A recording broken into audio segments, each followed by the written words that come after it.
Hello everyone. China और Taiwan के बीच में कई सारे जियोपॉलिटिकल टेंशंस हैं करेंटली और बिल्कुल war like situation is on the charts. On top of that, Joe Biden, the president of USA, has announced that US military will help Taiwan if war happens. Now, as students of business and personal finance, we all need to understand कि current situation के क्या implications हो सकते हैं हमारे existing और upcoming investment ideas पे। हम सबको याद होगा कि रशिया यूक्रेन वॉर के टाइम पे stock market got corrected quite a lot. You can see the first military operation was conducted by Russia on 24th Feb and on that day Nifty fell by over 5%. Now एक index में इतना बड़ा fall generally रोज नहीं आता है. It only happens when there is a disastrous situation like once in a decade वाली situation होती है. If you recall, similarly जब इंडिया में लॉकडाउन अनाउंस हुआ था, that was more on the India centric side. So हम लोगों ने देखा कि उस दिन स्टॉक मार्केट 50% से ज्यादा क्रश हो चुकी. But China Taiwan US situation में मुझे ऐसा लग रहा है कि न्यूज मैनिपुलेशन काफी ज्यादा हो रहा है जिससे स्टॉक ऑपरेटर्स और प्रमोटर्स को बेनिफिट मिल सके. You can see that Nifty has shown a clear up move of 15% despite all the scary news around this could be crisis. अब समझते हैं कि करंट सिनेरियो के अकॉर्डिंग कितने चांसेस हैं कि चाइना और ताइवान के बीच में वॉर हो जाएगी from N economics and trade stand point. First of all, China and Taiwan can literally not be compared with each other because China is the second largest economy in the world. इस graphic की help से हम समझ सकते हैं कि China की military is way ahead. अब चाहे वो डिफेंस बजट हो, मिलिट्री फोर्स हो, वेपन इक्विपमेंट्स हो, कुछ भी हो. Moreover, ताइवान का over 42% trade happens with mainland China and Hong Kong, which will be shut if war happens. This implies that it's quite easy for a massive country like China to cripple Taiwan and its economy. So अब सवाल ये उठता है कि अगर China इतनी बड़ी power है तो चाइना ने अभी तक ताइवान पे अटैक क्यों नहीं किया? Is China really afraid of US? I don't think so. Because if you take a look at this graph, you will realize कि चाइना ने एक्चुअली अपनी डिपेंडेंसी पूरे वर्ल्ड पे रिड्यूस कर दी है, जबकि पूरे वर्ल्ड की डिपेंडेंसी चाइना पे काफी ज्यादा बढ़ गई है. And that includes countries like US. Moreover, for the US, imports from China are almost 3 to 4 times higher than exports to China.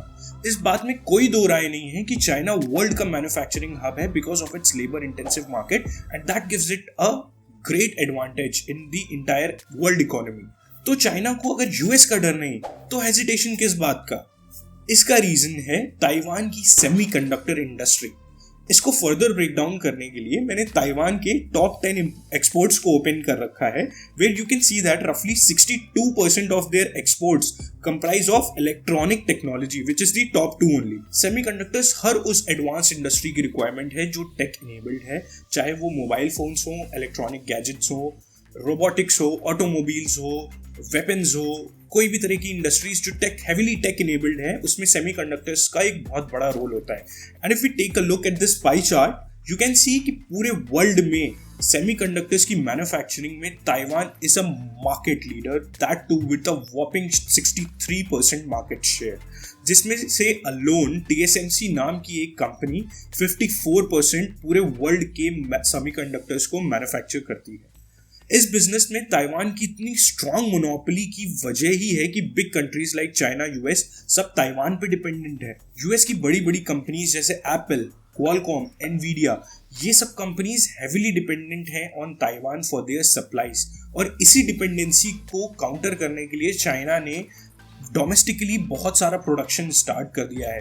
ये प्रोडक्शन अभी भी इतना नहीं है कि वो चाइना के ही डोमेस्टिक रिक्वायरमेंट्स को फुलफिल कर सके, एक्सपोर्ट्स तो दूर की बात है. सो लेडीज एंड जेंटलमैन, इस छोटे बट बहुत इंपॉर्टेंट रीजन की वजह से चाइना ने अभी तक ताइवान पे अटैक करके उसको मेनलैंड चाइना में इंटीग्रेट नहीं किया है. Now in the final part I will tell you some of my financial strategies and again please इनको सिर्फ और सिर्फ एज सप्लीमेंट्स यूज करना for your own investment research. These are not investment advices. So firstly, मैंने अपनी risk appetite को थोड़ा reduce किया है. I was heavily invested, like 90% of my money was tied up into aggressive assets जो मुझे growth और वैल्यू इन्वेस्टिंग के लिए लग रहे थे, but I have slightly cut it down. Now I have bought it to 60-65% जो अभी तक मेरा एग्रेसिव स्टॉक्स में इन्वेस्टेड है. 20% of my portfolio I have moved it actually to defensive assets जो रफली 5% या 10% हुआ करता था, विच इज FD, REITs, और कोई जो गवर्नमेंट स्कीम्स वगैरह चल रही हैं. So 20% is there and 20% I have parked it aside as cash. मैंने अभी जब रशिया यूक्रेन वॉर हुई थी तो मैंने कुछ स्टॉक्स परचेज करे थे and I had some technical targets for swing trading.